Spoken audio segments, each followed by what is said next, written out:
This is a presentation to focus on the unique nature of ceramics in Japan, the way that traditional ceramics in Japan is really permeating the traditional culture of Japan.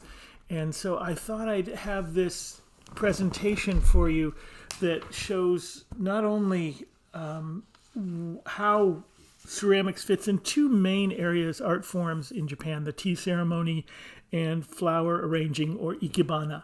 And I thought I would demonstrate some ways that that happens in Japan, and then some of the things that I've done with it as an artist to bring it into my own practice and the way I make artwork. And you can also see this as a way of extending your own artwork. So Japan is one of the great wood fire cultures, and so much work is done with wood kilns throughout Japan. Here is a bowl we'll talk about further in this talk, but this is originally a Korean rice bowl that was adopted as a tea bowl and became one of the most influential pieces in the formation of Japanese tea culture, ceramics. And the role of ceramics in Japanese culture is just unique to the world, and we'll understand why as we move through this.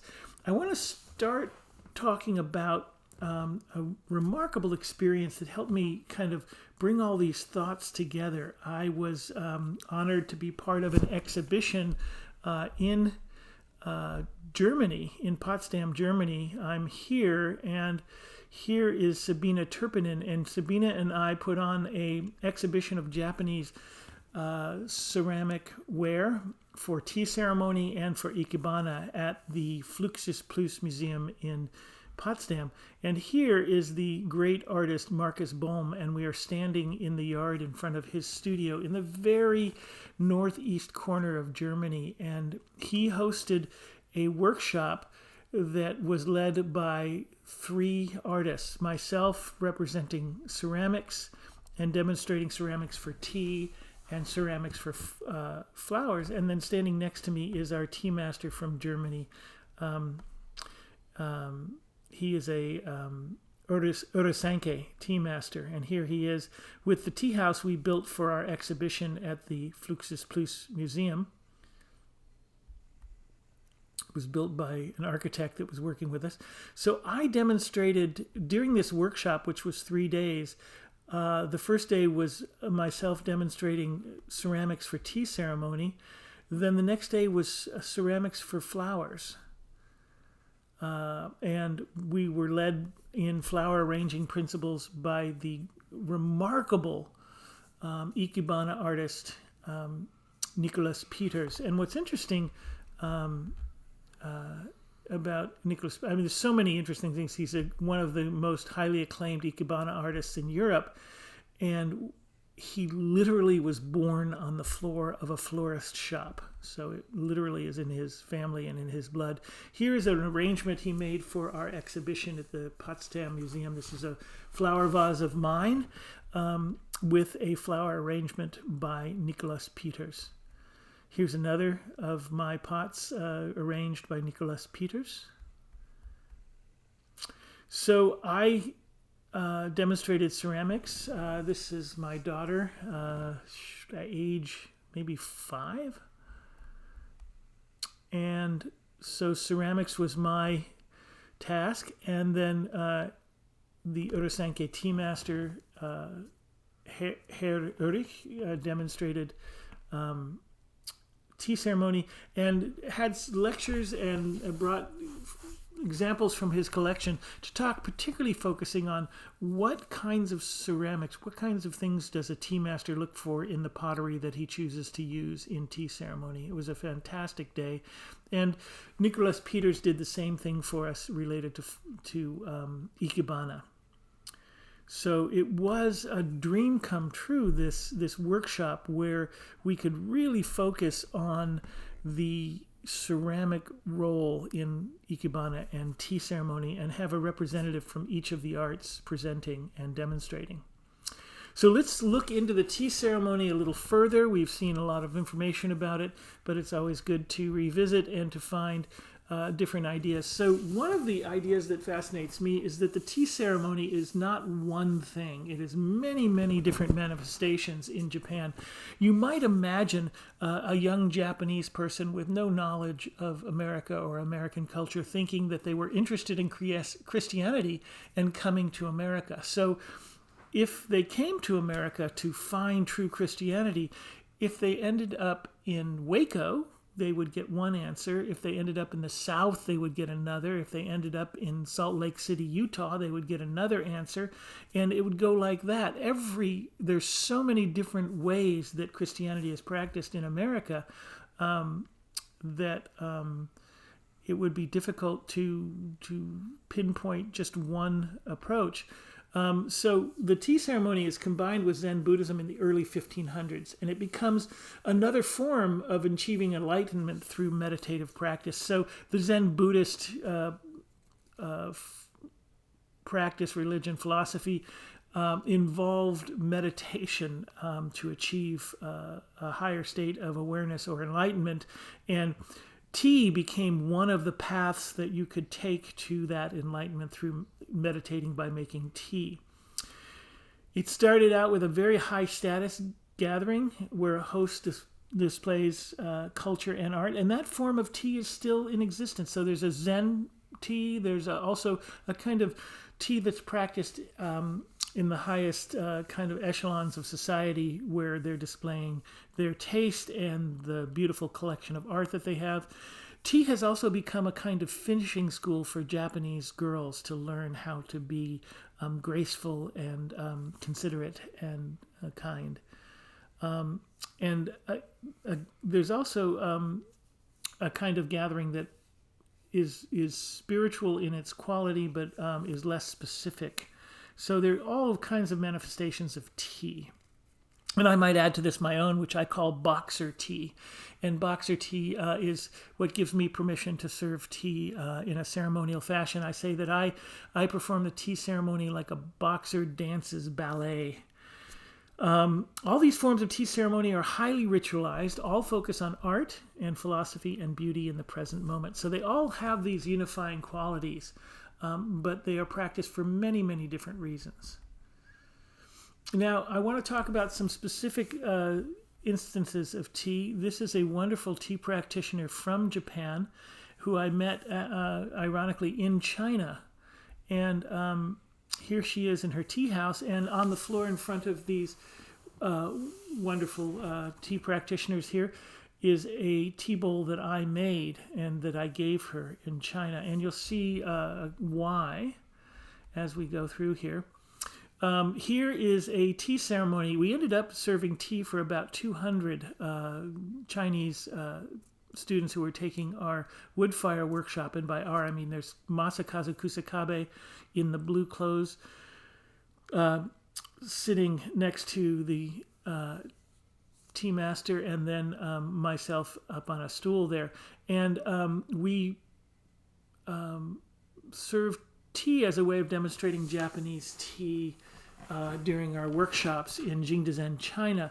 The tricky part of that is, of course, that China is a much more ancient tea culture than Japan. In fact, the tea that Japan uses came originally from China. And so you want to be careful in presenting that you're not presenting this as the ultimate form of tea. China has a very involved tea culture as well, and many different forms of ceremony. So it was a little bit delicate between being clear that this was just another way of performing tea, and also the relationship between China and Japan is very tenuous in many ways because of historical atrocities that occurred during World War II. So that we wanted to be very sensitive. Here are the three of us in presenting the tea ceremony. I acted as a kind of translator to the events and the ideas that were occurring. Kusakabe is on your right. That's my co-author in the Woodfire book that I wrote with him.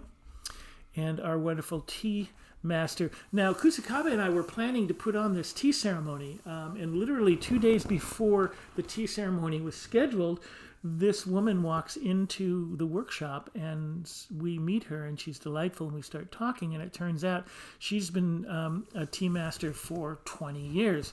So she was quite willing to serve tea for us, and it turned out to be just a transcendent experience.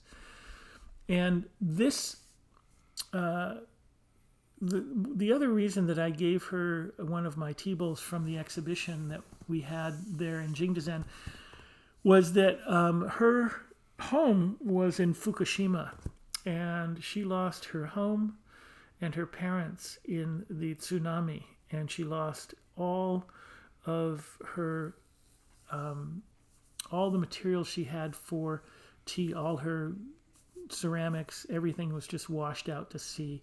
And so I just really felt compelled to help her start a new collection.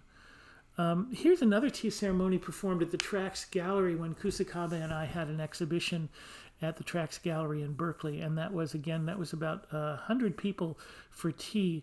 And we served the tea in a very organized fashion. Here was our tea practitioner, Melvin Menda, who we've met over the years in workshops and who became a student of mine for many years, now living in the Philippines. So in terms of the history of tea, around this first tea monk, Juko,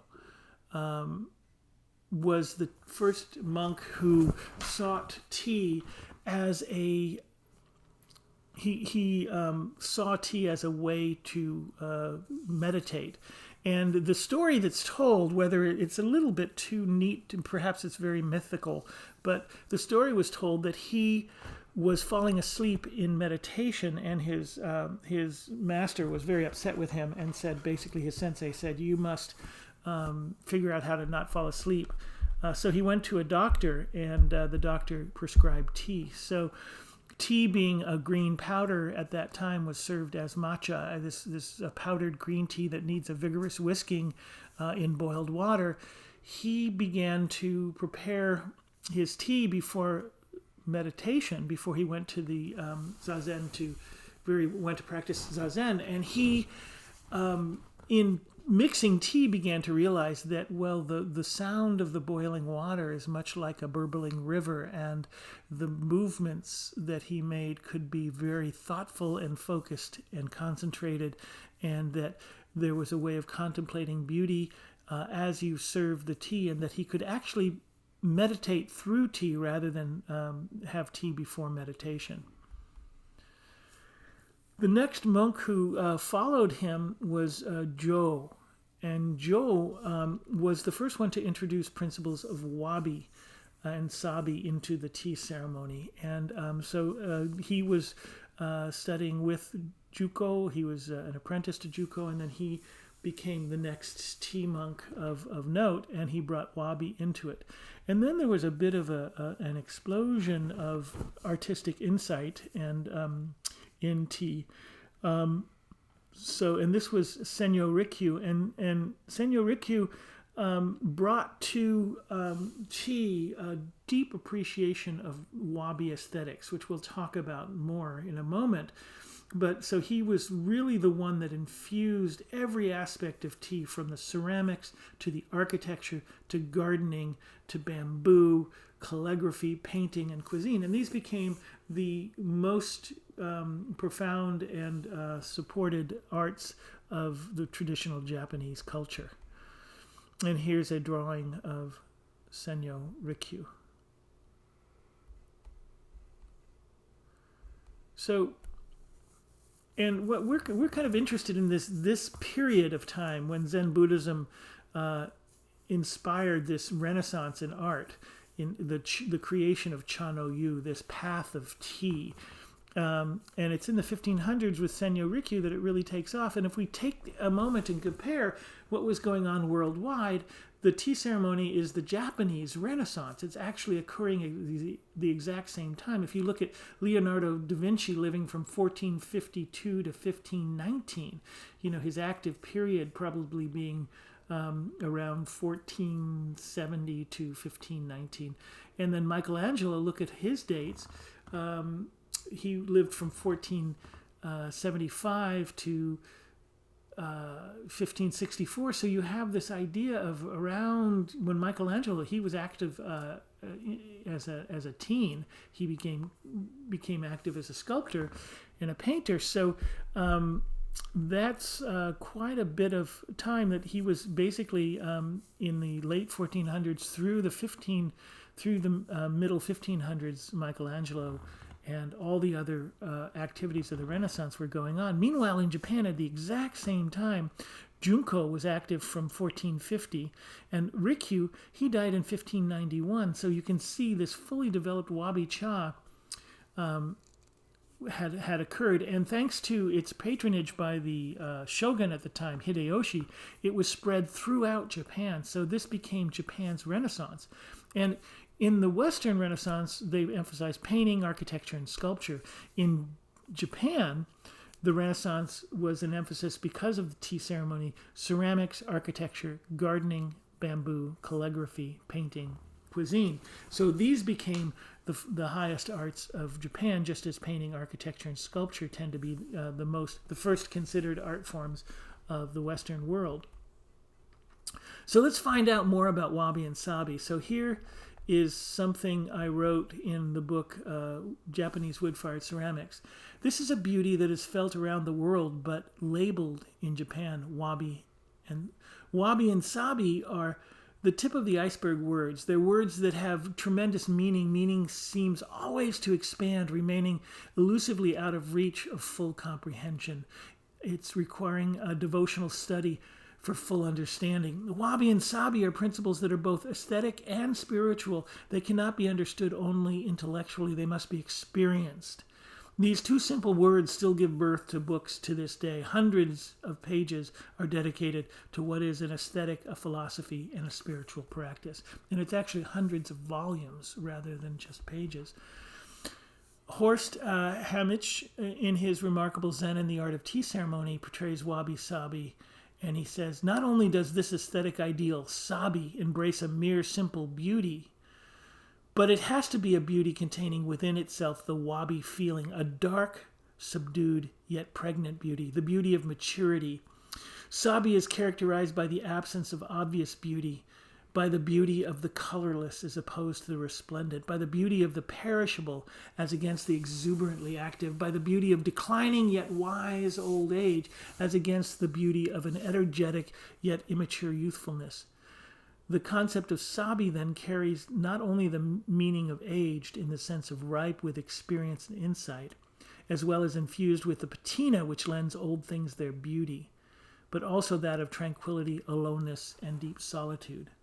So you begin to contrast this with Western aesthetic, which often has a lot of brightness, a lot of abundance, definitely a veneration of youth. You would not find Wabi or Sabi in a 17 magazine, but youthful, bright, shiny, that's a very Western kind of approach. And you can see that this Wabi-Sabi presents a completely different aesthetic for our consideration.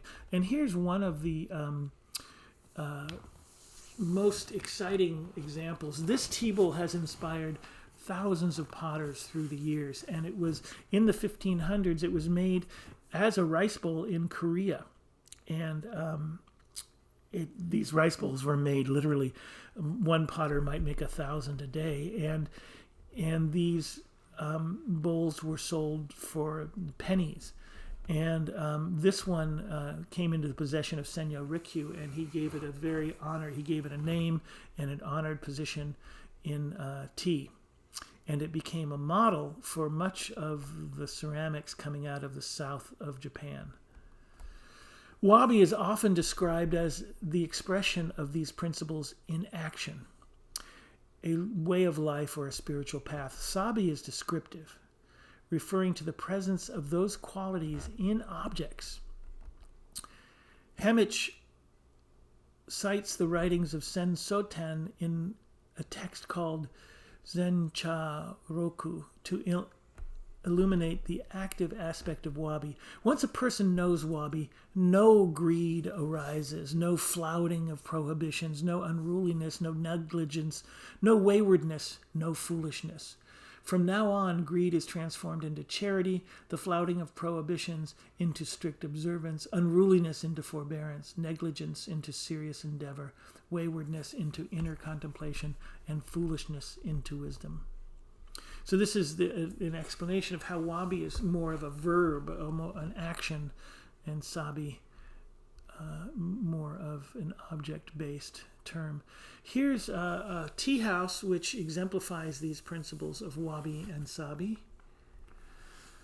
And we'll take a look at just a little bit more information. It is so complex, and like I say, there are so many sources on this topic. This is from Leonard Cohen in his book Wabi Sabi for Artists, Designers, Poets, and Philosophers.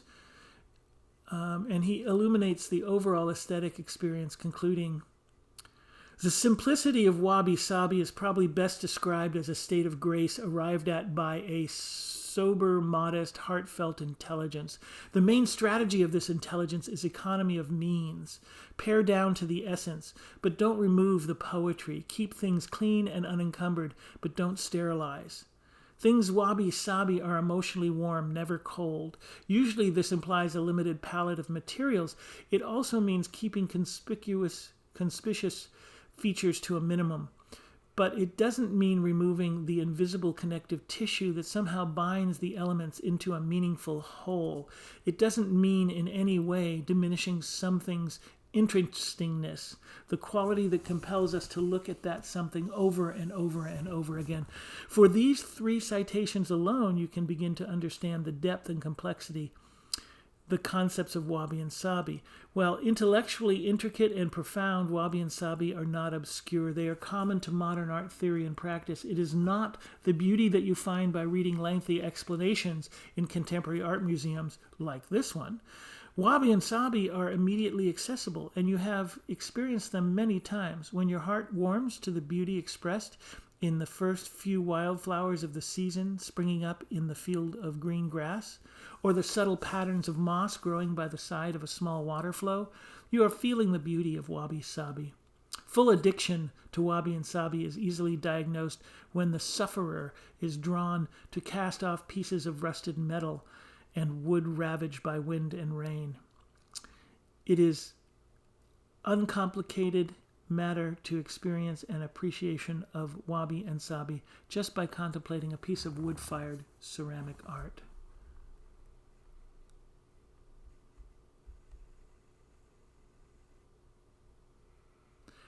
And there's really no explanation I can offer for the beauty of this photo, but I always throw pictures of my daughter into things. Chanoyu is nothing but this. Boil water, infuse tea, and drink. That's all you need to know. That's all there is to know. So Senno Rikyu's poem is a fantastic poem that gives us permission to get involved in tea ourselves, because initially when you meet people who have been studying tea for 20 years and the complexity and the beauty of the performance, you start to feel that tea is something out of your reach unless you're willing to dedicate years of your life to its study. But what Senyo Rikyu is saying here is that you can be involved from wherever you are. You can begin to boil water, infuse tea, and drink, and that's all you need to know. And if you do it with consummate attention, if you learn to bring your focus more and more to the practice of making tea, you will find your own way into the deeper realms that are available. Initially, this could be confused as saying, tea's nothing, just get the water hot and drink. But that's not what Senyo Rikyu is saying. And this poem occurs in the context of a story where some very wealthy patron comes in to meet Rikyu and says, I would like to learn how to make tea. And he says, Chanoyu is nothing but this. Boil water, infuse tea, and drink. That's all there is and that's all you need to know. And so he says this poem, and then the patron says to him, oh, well, that's easy, I can do that. And Riku says, well, if you can do that, I should study from you. So again, it's a classic moment where something that appears quite simple is actually quite deep and complex.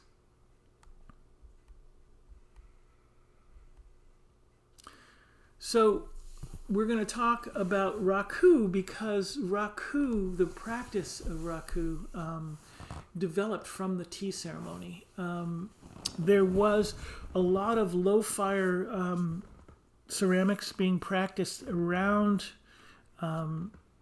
Riku at the time, but Riku realized that the immediacy of the flame and the directness of pulling the piece out of the kiln made Raku a great way to bring Wabi and Sabi right into the tea bowl, because as earlier tea bowls were being used to the ones that were being used came from China, and they were white porcelain or beautiful balanced temaku, and they were all symmetrical, and they were sometimes painted with red and green and gold. And they're very ornate, some blue and white ware. So it was all very precious and jewel-like, and Riku was looking for a way to infuse the most important ceramics of the tea ceremony with this sense of Wabi and Sabi. I'm going to show you some of these tea bowls that are from the earliest, from Riku's time, from the Raku family. The Raku family is now in its 16th generation. So every the Raku family, the Raku tea bowls are being made by direct descendants from these original potters that you're seeing examples of now. And here are some examples. We're going to be making some black tea bowls. So this is the example. I'll show you some classic examples of these tea bowls. Now, the first Raku potter was approached by Riku, and at the time he was not a Raku potter. He was a tile maker, and Japan, being a country of tile roofs and earthquakes, was a place where the role of the tile maker was quite necessary, and the tile making had evolved to be very quick and immediate because of the earthquakes. There was a need to replace tiles often. So the tile makers would mix their clay very coarsely with lots of grog, make their tiles, and put them into a fire and pull them out of the fire very quickly. So that was a very direct and very aggressive kind of way of firing, and it appealed to Senya Riku. So he went to one of the tile makers and asked him and directed him, guided him in the shape that he wanted for a tea bowl. And then the tea bowls began being produced. And the primary form were the black and these kind of red-orange tea bowls.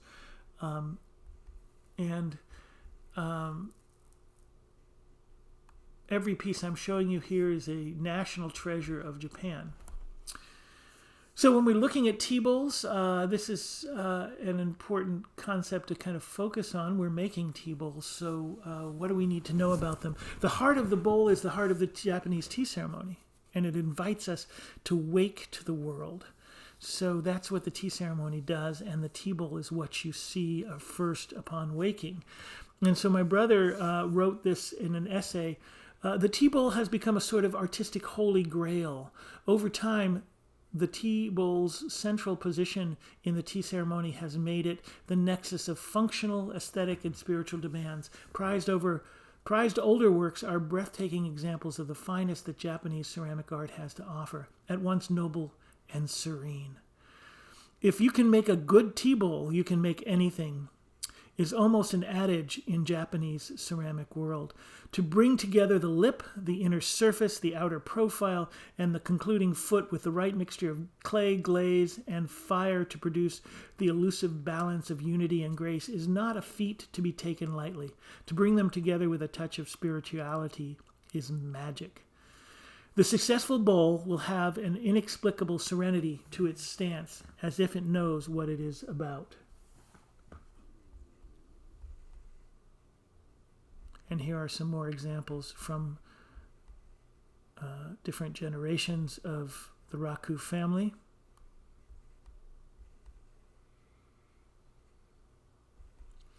The word Raku in Japanese is roughly translated to ease, or make yourself comfortable, or make yourself at ease. So when it comes to America, artists like Jigs Pearson and Paul Soldner read about it in a book written by Bernard Leach and begin to practice it and experiment with it. Here's our Raku facility at Solano College. And here's what ends up after years and years of experimentation. You can see that the American approach to Raku is unique and produces some remarkable work, which is far removed from the Wabi and Sabi concept and much more embracing the Western aesthetic. Though artists like this artist, Jim Robbins, will demonstrate an awareness of both contemporary art and the wabi-sabi principles of ceramics. Here's a space vessel, a tripod vessel.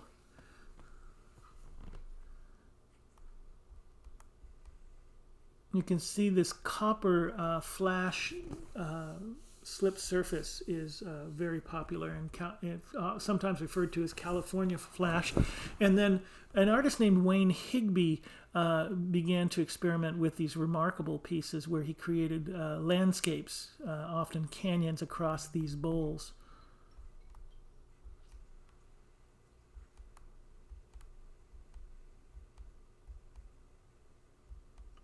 So now we're going to look a little bit at Ikebana. We've looked quite a bit at tea. So now Kado, the Japanese art of flower arranging, or Ikebana, it's central to Chanoyu, to tea ceremony. In tea ceremony, there's almost always a flower arrangement to contemplate. In fact, that kind of flower arranging is referred to as Chado instead of Kado, or Ikebana. Chado, the flower arranging specifically for tea ceremony. Ikebana is older than the tea ceremony, so it was happening before the 1400s. Ikebana for tea, as I mentioned, is called Chabana.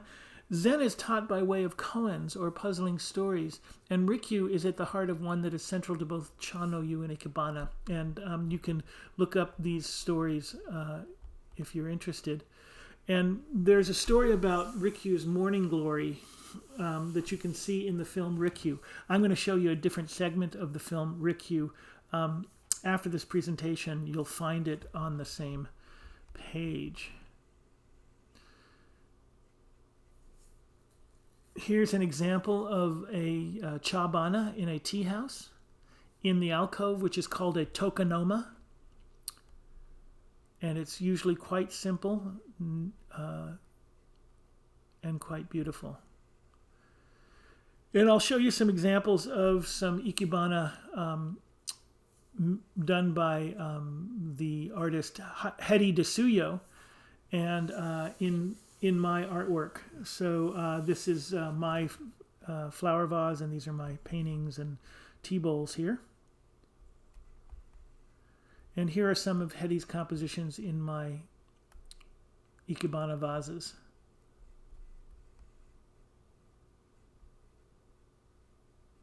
As a ceramic artist, part of your job is to make a compelling stage for the production of the tea, of the flower arrangement. So you can see here it's the same vase, different production, and yet a different production.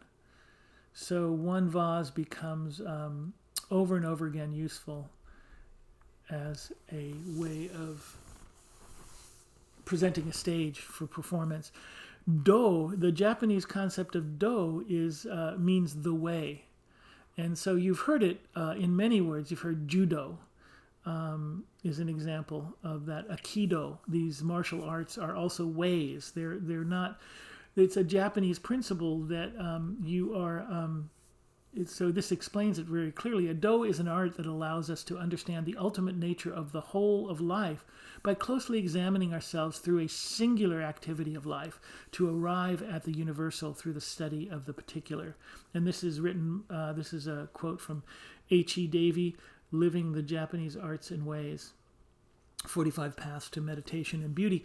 And there's a film that I would really recommend that shows this practice of do in sushi, and it's amazing. I mean, if you can make sushi for 80 years, and just think about a better and better way to make sushi, you can see that example in this film called Jiro Dreams of Sushi.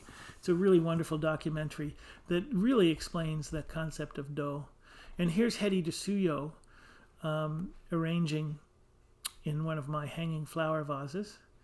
Here's another arrangement of hers, and another, all in the same vase. Togei do might be what you would call the way of ceramics. I'm not sure people use that, but here's some examples of work that I have made in ceramics following Togei do. And I do believe this is true of all artists. When you come to the studio, when you practice, when you work, that gives you a focus, a unique singular focus. And whether you follow a do or not, whether you are following these Japanese cultural concepts or not, I believe that that kind of feeling that you develop over years of experience of an artist is an expression of do. The Japanese just figured out how to describe it. Here's a variation of the concept from Hildegard von Bingen, who was a Renaissance woman. Well, she wasn't a Renaissance. She was way pre-Renaissance. But she was a musician. She was an artist. She was a philosopher and a spiritual monk. A person becomes a flowing orchard. The person that does good work is indeed this orchard bearing good fruit. Whatever humanity does with its deeds in the right or the left hand permeates the universe. You can probably read that better than I did, but this idea that working makes you better able to do that work.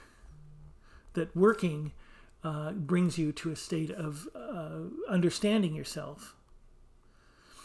If you look at a work of art or any human endeavor and cannot find anything to appreciate, you are not really seeing that work of art. This is a principle that I teach in my classes, along with you can only make art as profound or moving or as beautiful as you are capable of appreciating. And I had some help from some Japanese Ikebana artists to try to take these concepts and translate them into a kind of do of appreciation, the capacity of appreciation.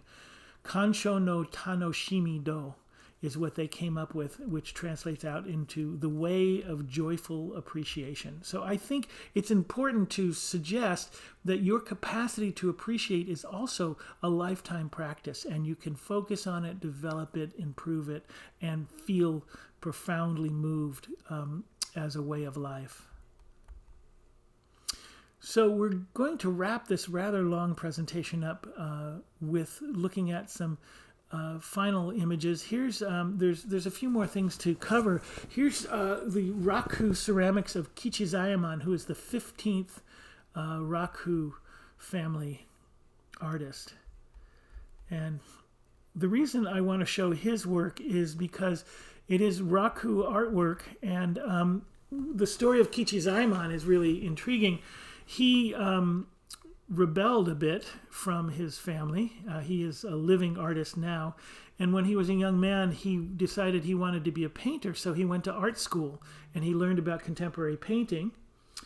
And as he did that, eventually he came around to decide he really did want to follow in the family's footsteps and become a Raku artist. So he began to make tea bowls, but he brought to it his understanding of contemporary sculpture and painting and created some remarkably innovative and new approaches to Raku, and these are some of them. This is a chayure.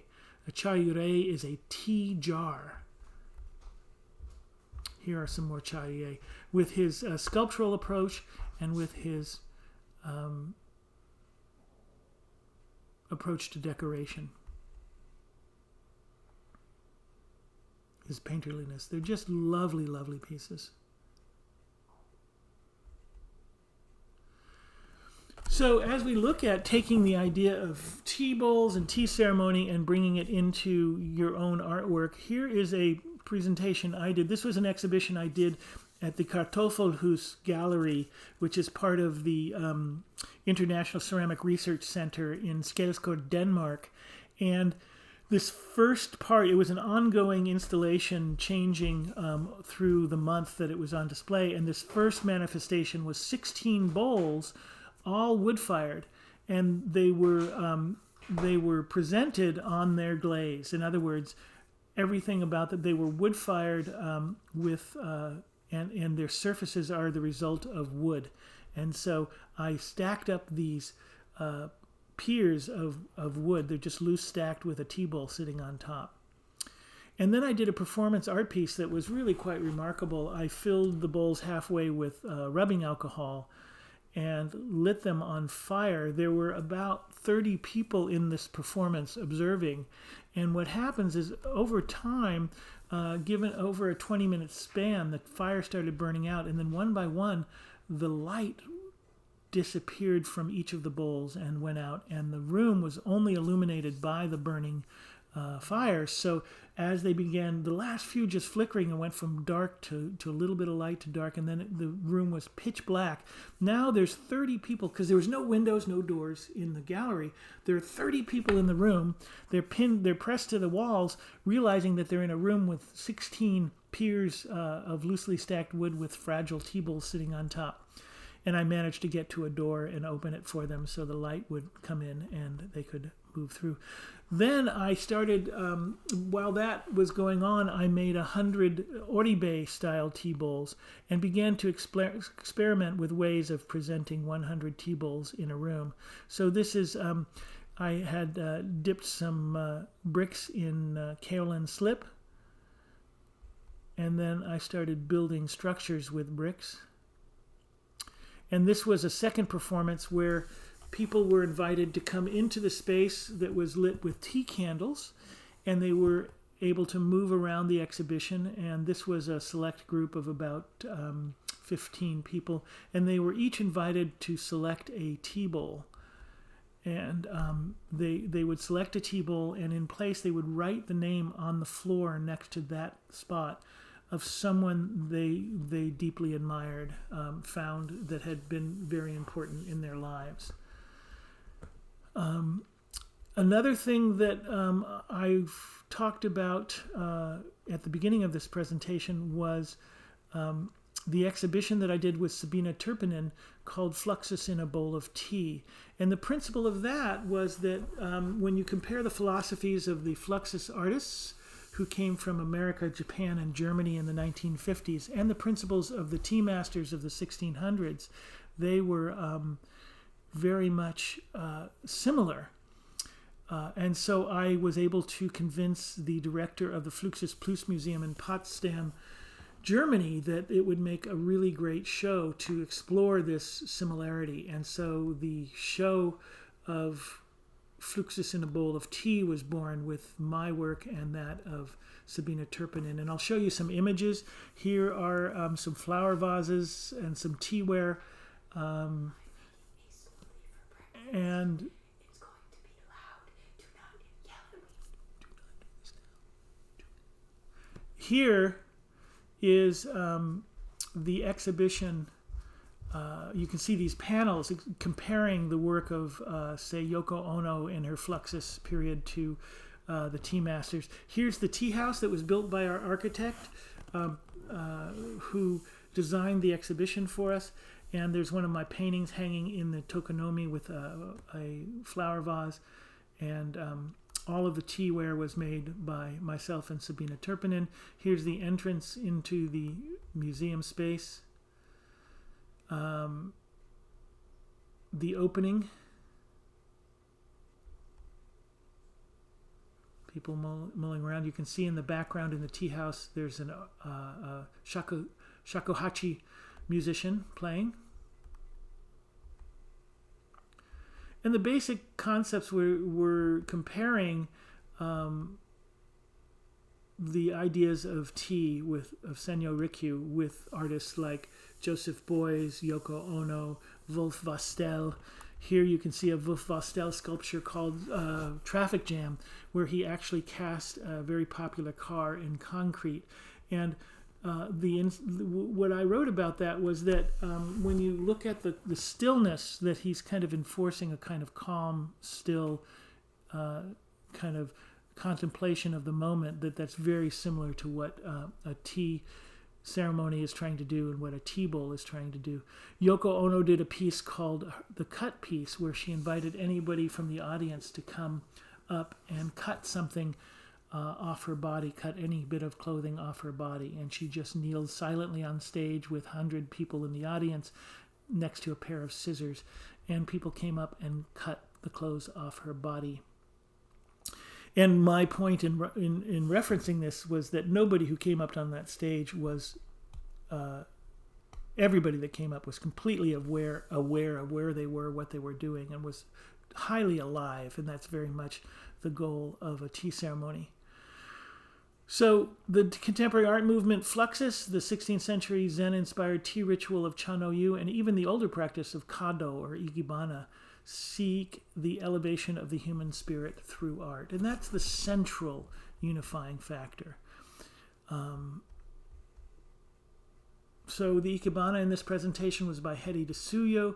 The photos of my vessels were by Rhonda Roman and Hedi Dasuyo. And I am often, as I say, including pictures of myself and my daughter. I do want to say that I hope this has given you some ideas of not only the importance and the philosophy a bit of tea, but also the ways that you can begin to move the ideas of tea into your own art practice and into your own world.